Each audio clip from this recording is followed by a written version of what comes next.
Well, folks, Rich, Pappy Johnson here again out on Carmel Road, and we'll see what's going on today.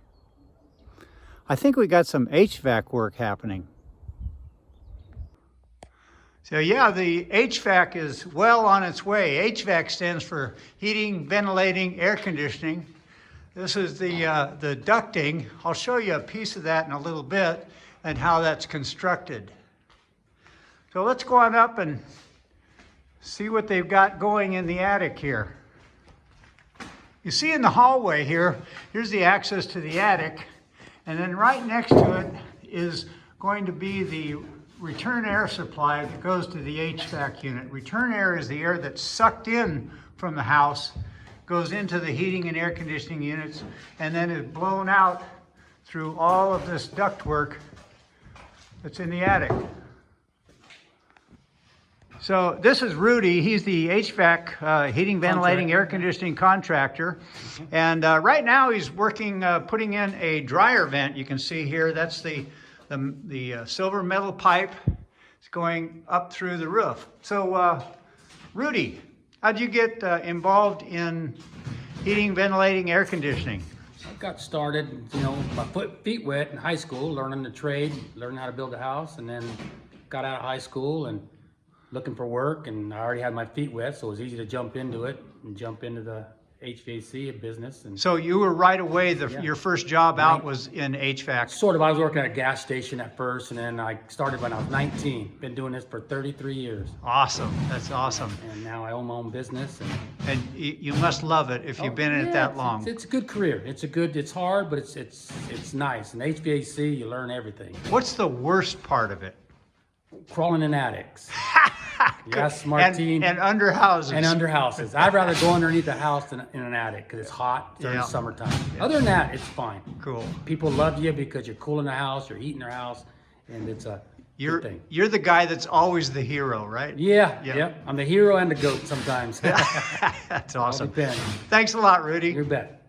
So I hope you can make it out with all the framing here, but this is the attic space, and you can see the insulated water pipe running through here, the plastic PEX.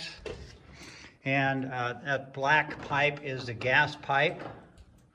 And then again, here's a look at the flexible ducting that you can see is supported every 4 feet or so. And those will terminate or end at a supply register. I'll show you that from down below. So here's a section of flex ducting. And it's got 3 components to it. There's an inner sleeve that's plastic, basically, with a wire wrapping that keeps it from being crushed. And then the next layer is the insulation. And there are different levels of insulation available. And obviously, the higher that insulation is a little more expensive. And then there's an outer layer of a polymer that's basically an air moisture barrier. Insulation is all about stopping air movement. So in this case, we both want to keep warm or cold air inside and also not let air from the ambient area from outside penetrate through. So this helps keep air from moving in between the plastic inner core and the outside. And then the insulation slows down the air movement. And that's how the insulated flex duct works. Hey Martine, how's it going? Good, how are you? We're up in the attic here on Carmel Road. I see right next to you is the gas supply that's been piped in by the plumber that you'll tie into. And the unit is laid in.